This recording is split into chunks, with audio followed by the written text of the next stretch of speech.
नमस्कार, मैं हूं आरजू अंसारी और आप देख रहे हैं राष्ट्रीय जगत विजन न्यूज। छत्तीसगढ़ के जशपुर से एक दिल दहला देने वाला मामला सामने आया है, जहां एक 20 वर्षीय युवती को नौकरी का झांसा देकर उत्तर प्रदेश में बेच दिया गया और फिर जबरन उसकी शादी करवाई गई। शादी के बाद उस युवती के साथ लगातार यौन शोषण होता रहा, लेकिन इस अमानवीय सौदे की कहानी यहीं खत्म नहीं होती।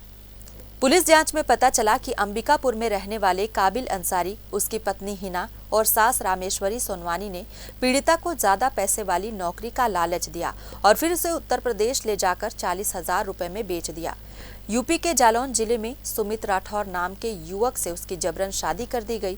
शादी के बाद सुमित ने लगातार उसका यौन शोषण किया और जब पीड़िता ने भागने की कोशिश की तो सुमित और उसके पिता राकेश राठौर ने उसे बेरहमी से पीटा। उसका मोबाइल भी छीन लिया गया ताकि वह किसी से संपर्क न कर सके।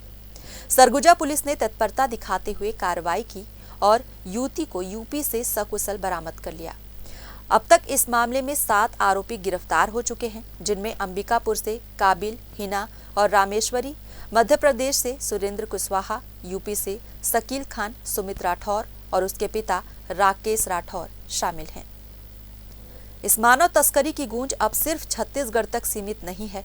पुलिस ने सभी के खिलाफ गंभीर धाराओं में केस दर्ज कर लिया है और आरोपियों से पूछताछ की जा रही है।